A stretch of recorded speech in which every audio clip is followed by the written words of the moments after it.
Yeah, brothers and sisters, Black Power, giving honor to the Creator, giving honor to the ancestors. Also, my sister, Chief of Staff, Brother Harris Abdul of the Street Law Soldiers, my father, my in-laws, and all of my subscribers and followers. And first and foremost, the Creator and the ancestors that are fighting for our liberation and salvation of the black nation. First of all, I was just talking with sister, one of the neighbors, who's surprisingly extremely conscious, and that's what I was telling y'all. There are more conscious women than there are men. Now, I'm not saying that there are more knowledgeable women than men. It's just that the brothers, the majority of the brothers that are conscious and knowledgeable have a heavy dose of fear running through their veins of colonialism, white imperialism, and white supremacy. And once the fear is annihilated, then you will see a mass exodus of brothers coming to the forefront and the front lines, physically, mentally, spiritually, morally, educationally, ready to put in some serious work, ready to put the knowledge in action. Because people can debate, we debate each other. We get on these channels. We have our channels. And we talk, an abundance of knowledge, of wisdom, of insight. Yet, the action is nowhere to be found. Example, if we were to call all black men another million-man march, but this time under some different circumstances, under a whole new paradigm that doesn't involve any religion whatsoever, and that black men, a million black men gather together and network among each other, put their differences and their beliefs to the side and begin to network and create economic foundations and begin a political structure, as well as a airtight community security, to ensure that all our babies, our elderly, and all of our brothers and sisters can be safe in our own communities. So once that is done, you will see changes. You will see changes everywhere, and that will make these devils become paranoid, because what they do is they thrive and they capitalize in this capitalist nation. They capitalize off our poverty, because a lot of us are content with poverty. For example, people that get SSI, not including the elderly, just people with minor disabilities that can still work and still create their own business. Section 8, people getting public assistance that don't do anything but wait for the beginning of the month to actually live for 2 days. Because basically that's all you're getting. You wait 30 days for enough money to actually live like a normal human being for 2 to 3 days. And we are content with poverty. We have become content with not having anything, with barely making it. with barely paying rent, with paying everything at the last minute, with going 2 to 3 weeks in straight survival mode, like you are in a war, like you are actually in combat, rationing out food, leftovers, actually living in survival mode for 2 to 3 weeks. Then when you get that little bit of money that will hold you for 2 to 3 days, then you're back at square one within a week. And without making any type of investments, without linking up with other brothers and sisters to create some type of business, any type of business venture where you can live every single day and at the same time gain profit. But our people are content when Section 8, even though it's more whites on Section 8s than blacks, the majority of whites, not all, but the majority of whites, when they receive Section 8 through HUD, and I'll explain what HUD is, they get the Section 8, and what they do, they save their money, combine their money, and then they have enough money to go ahead and have a down payment on their own home or their own trailer in the trailer park. At least it's their own.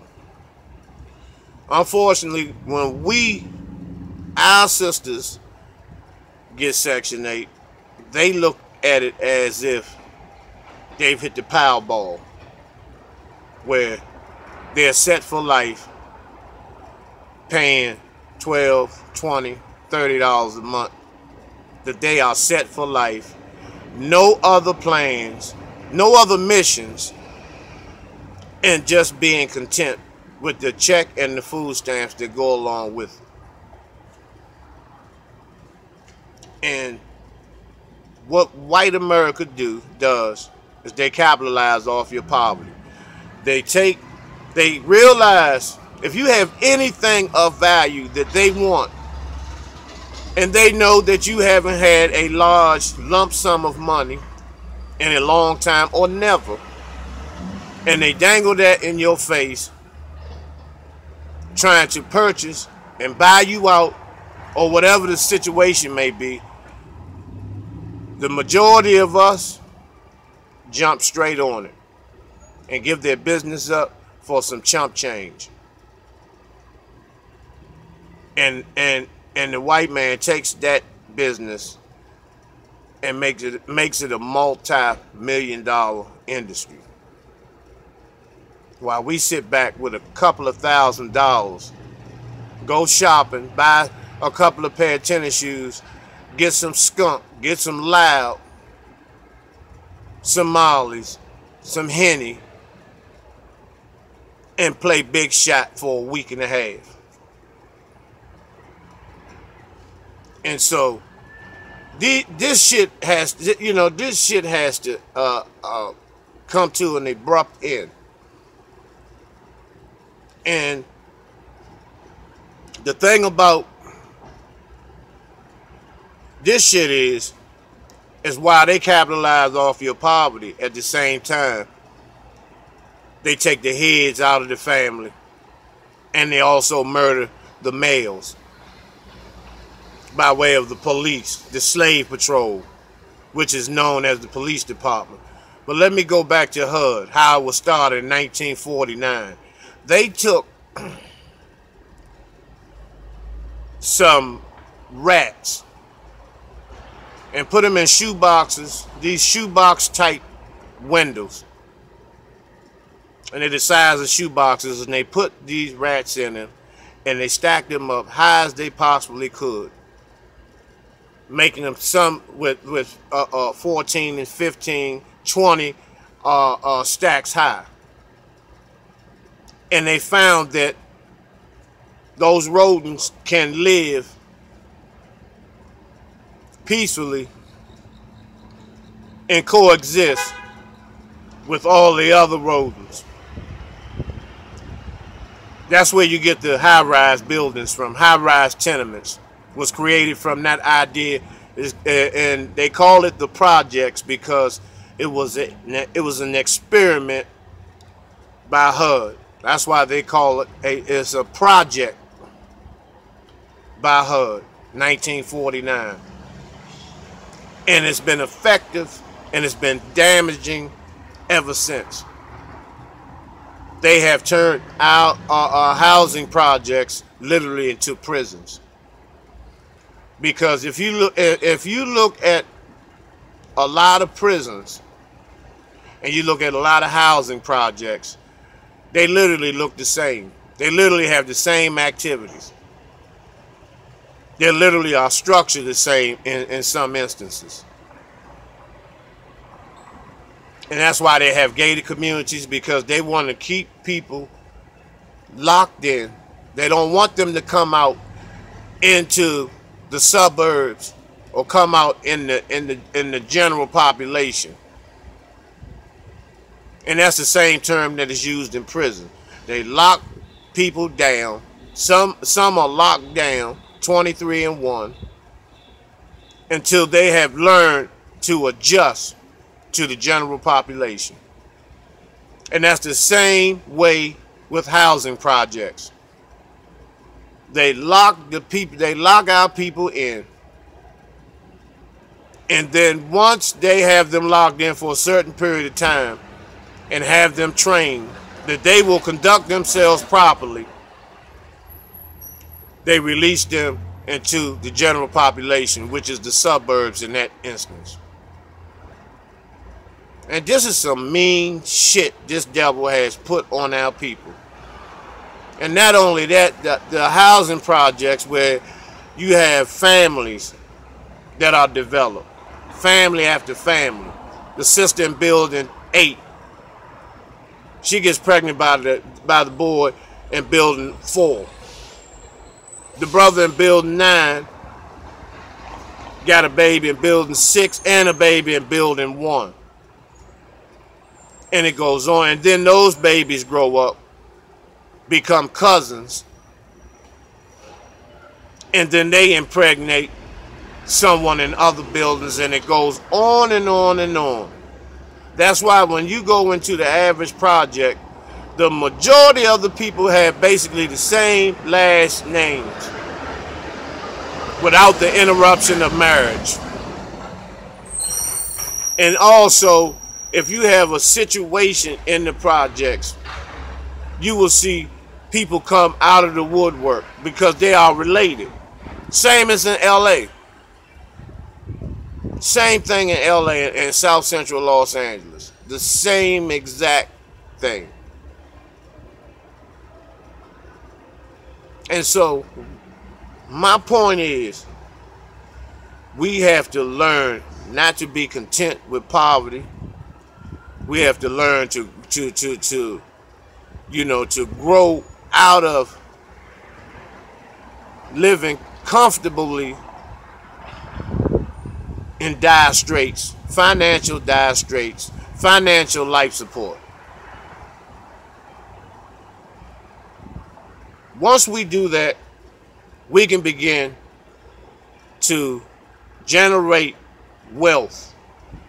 Even in the projects, generate wealth.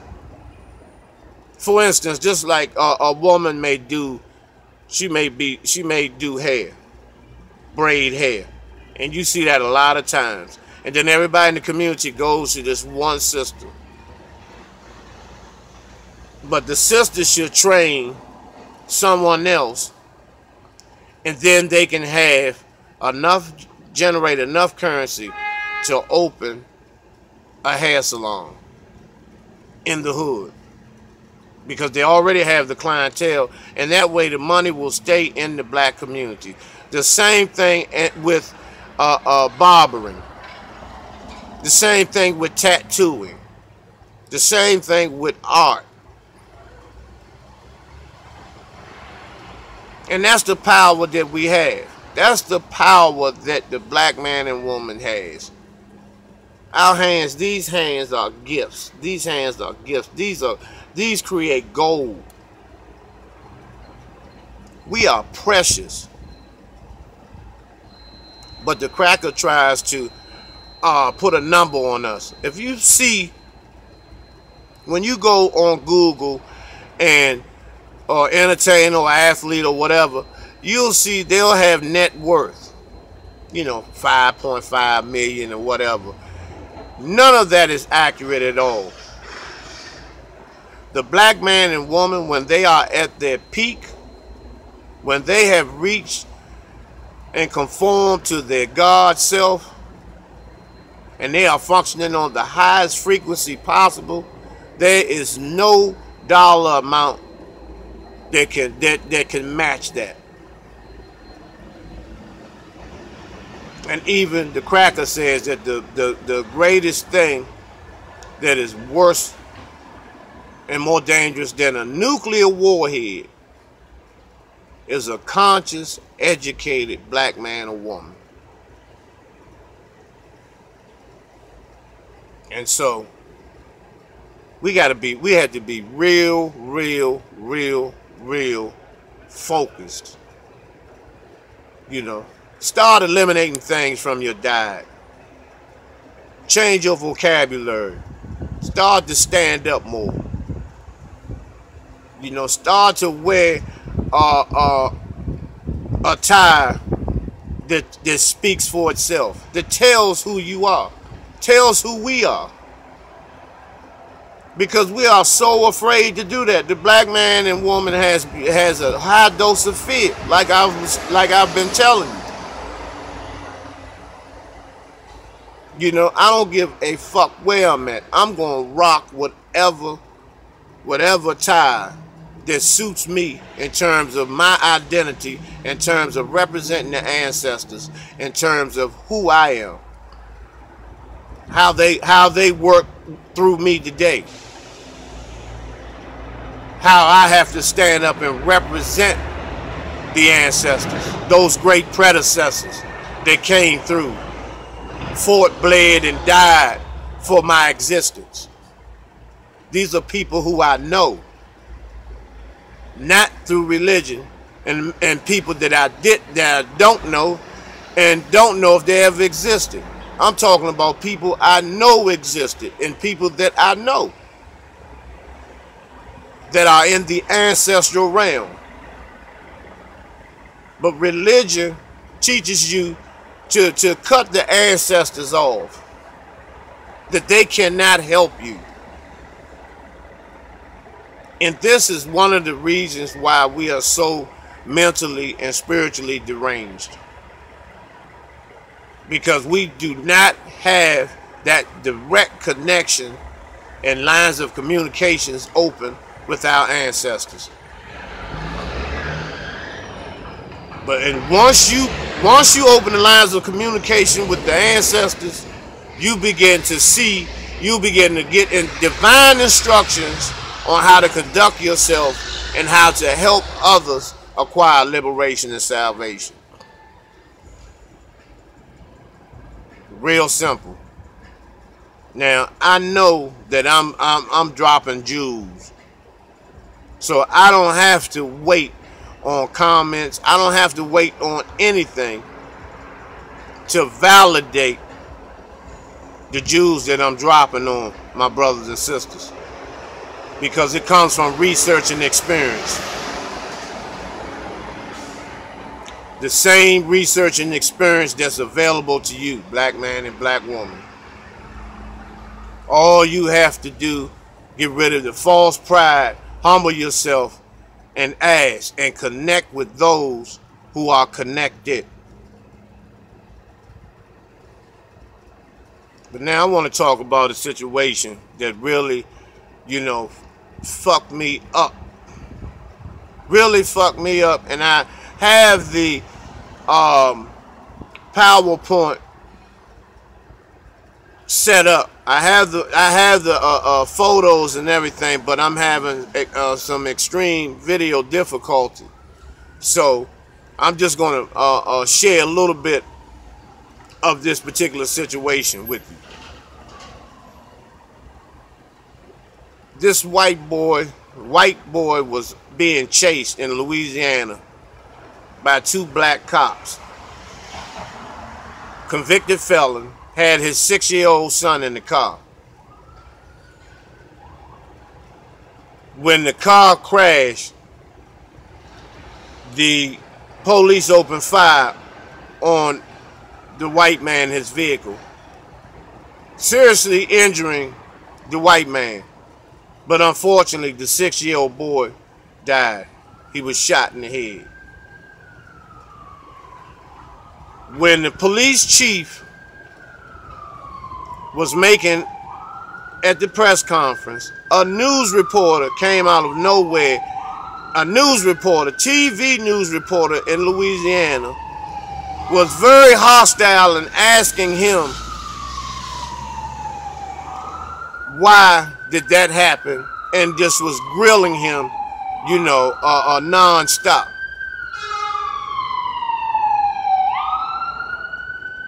The outcome of that situation was the black cop was convicted almost immediately, sent to prison for 40 years.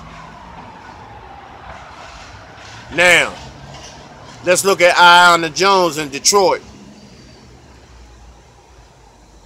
When the police executed a search warrant into her grandmother's house, and they had the wrong residence from the beginning. They ran in there. Aiyana Jones, 7 years old, laying on the couch sleep, was shot in the head, murdered. Now,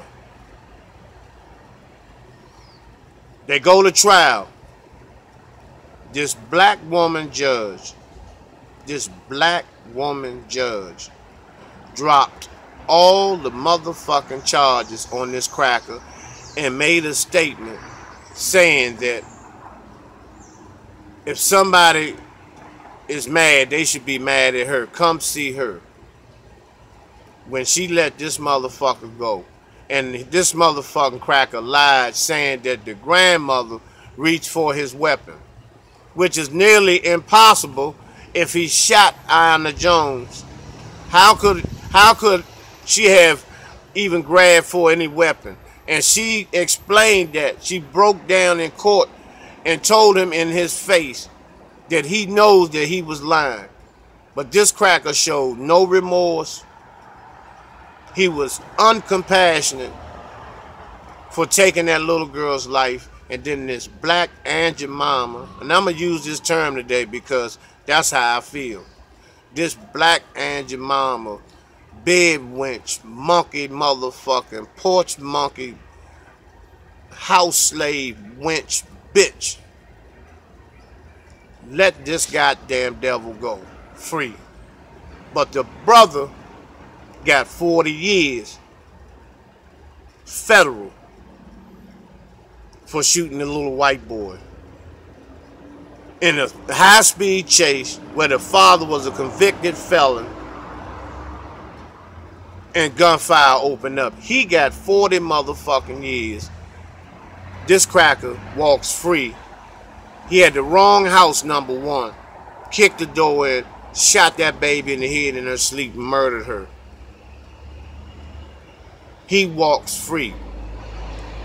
So I keep telling y'all that it's, y'all keep talking about it's no racism and this multicultural bullshit. Y'all have to stop acting like motherfucking suckers going for this bullshit.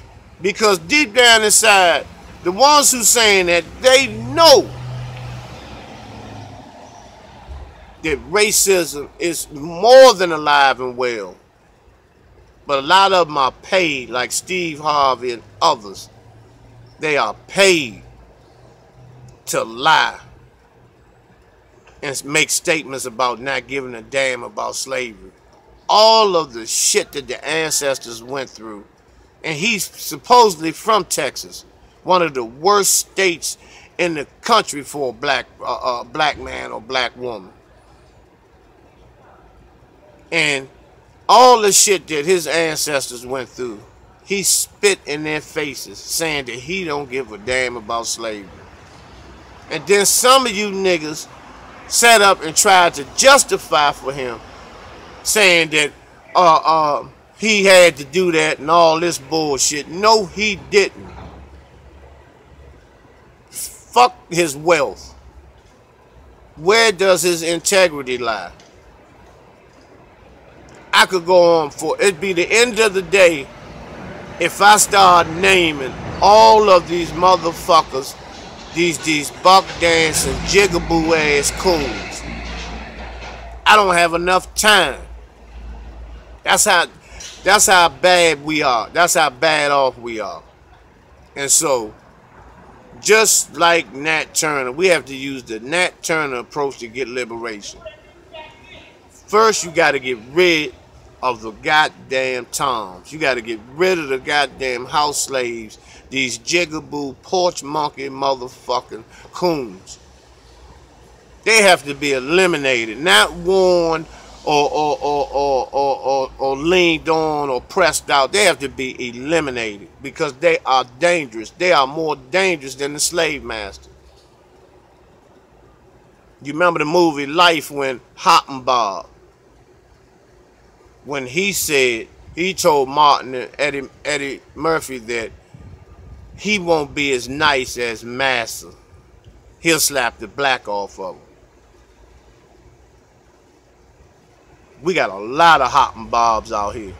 Lot of Hoppin' Bobs.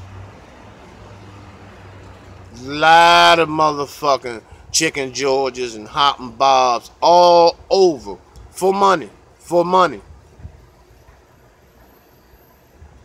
You know, and then what they do, they attract people that are broke and fucked up and assed out financially. And they jump and ride, they dick ride for some money. For some money and to protect the main coon, the head coon. So it just disgusts me, that situation by Aiyana Jones. Really, I had to call on the ancestors because I haven't been able to actually get a good night's sleep within the last 2 days because of the fact that that bothered me that much. It bothered me that much. However, talking about it to you all, to the family, it helps a great deal because out of all the thousands of people that may watch this video, there's going to be a lot of you all that understands and feel the same way that I do. And this is what I'm talking about as far as action. All the gangbangers in Detroit, when they let this motherfucker go, why are you wasting your bullets on your brother when you can go find out where this cracker live at and put in some motherfucking work? But see, a lot of y'all ain't about that life when it comes to the devil. You only want to terrorize and implant fear in your brothers and sisters. You ain't about that life. You ain't trying to give these you ain't trying to give the devil no motherfucking work. Because you scared. You scared. And when you scared, that means you weak. You weak. But you don't want to admit it. I can tell you weak when your first thing you come out your mouth with and say, my mama raised me. That means you grew up around 24-hour feminine energy. So you never been in a fist fight. You scared to get that ass whooped. You scared to get knocked out will kill you. And you got that false pride, so you feel embarrassed because you got knocked down or dropped with them goddamn bony jeans on. So you want to go get a weapon, thinking that shit is balls. You ain't bossing up on no motherfucking body. Then you end up with life, and then you never come home. Then you got to fight for the rest of your life. I know, I've been there. I've been there. I didn't have to go through what a lot of y'all are going to go through. I didn't have to go through that because I knew who I was before I got there. You know, I didn't need prison to make me a man. I didn't need confinement to reassure my motherfucking manhood. My manhood was already implanted in me before I even came on the planet. But see, you all, a lot of you can't, you don't have no gun, you know, when you in the pen. You know, so you gotta deal. You're gonna have to deal. You weigh about 130, 140 with them bony motherfucking jeans on, and plaits going all the way down to your motherfucking butt crack. You know, you got them dirty motherfucking boxers on, and you weed it out. Hair's all dry and brittle, skin is all peeling on your face, teeth are fucking yellow, eyes are yellow like piss, fingernails filthy, because all you know is smoking and going around putting dirty ass, infected ass penis in these queens. And then a lot of you young queens are not hygienically on point either. You know, you walk around with them leotards and all this shit on in the summertime. Black leotards, no motherfucking drawers on. You know, titty nipples come down to your fucking waist. You know, toenails broke the fuck up. You know, bunions, corns everywhere. You know, and then you talking about you looking for a decent man. I'm telling you, I gotta call it like I said. And I hate to do that. I hate to put our brothers and sisters on blast, but it has to be done. Somebody has to do it. What are we supposed to do? Just let our babies, let our youth run around filthy and funky with no goddamn knowledge and running amok every motherfucking way without no structure and no manhood training? No. It don't work like that. That's my job. I've been doing this shit 17 years and I will continue to do it. I will give it all up to see one young man make it to the top. Then I know my work is done.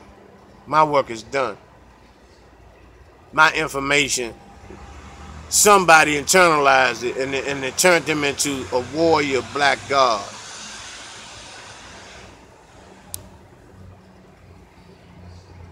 So that's enough out of me. I'm going to be getting back with y'all with another video, probably later on today. And as always, Hotep, Black Power.